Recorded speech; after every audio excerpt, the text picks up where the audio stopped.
was a dark night, the stars gone to sleep behind a bed of clouds, yet a lone figure could be seen through tinted window, passing down the lane, cast into shadow by the lampposts.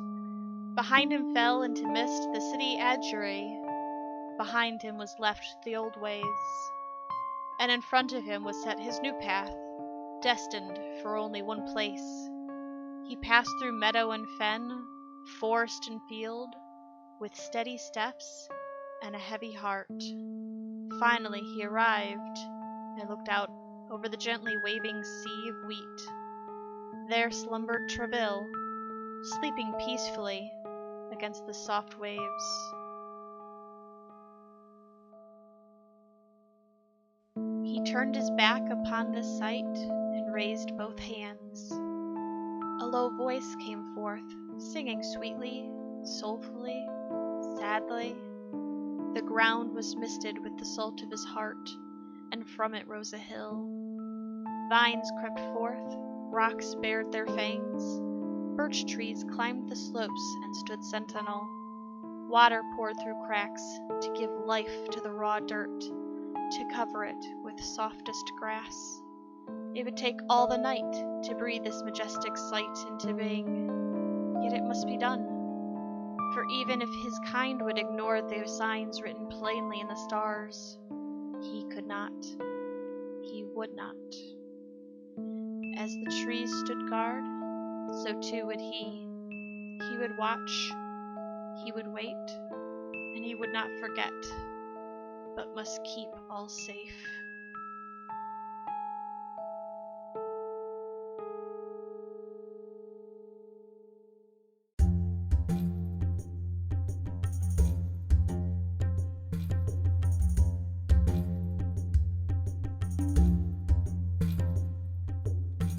Sandrasku, prison of the desert twins, standing unbeaten in the heat of the day, under the might of Krak, the self-anointed would-be king. Home of slaves and sons of slaves, and perhaps one of the few untouched dwellings in the world. Prisoners within these walls have no care for the danger of the Nether, or the beasts within. For these prisoners, they are the beasts of this city. They pit themselves against each other in the great arena, always vying for dominance. This nest of cutthroats and thieves is rimmed in sandstone, like a hurricane, waiting to be unleashed. Would they stand against the tidal wave that comes from the Nether? Is this an army that could be harnessed and made to fight? Would they lift sword and spear and drive back the unknown demons? Could they even be trusted to not turn and slit their masters' throats? Dare it even be risked?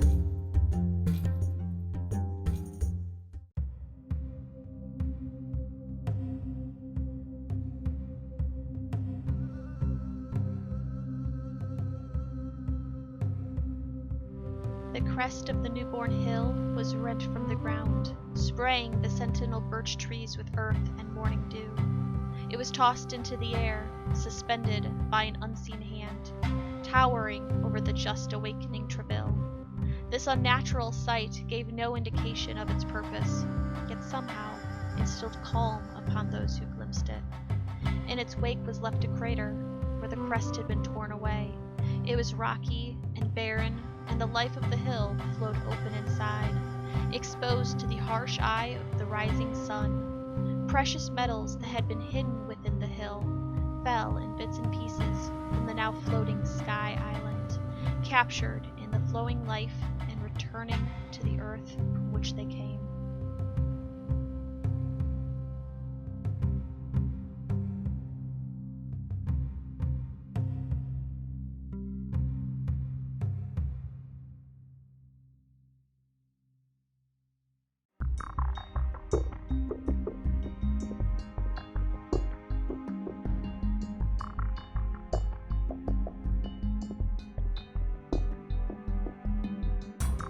And upon that island in the heavens arose a tower, tall and foreboding, overlooking the lands from on high.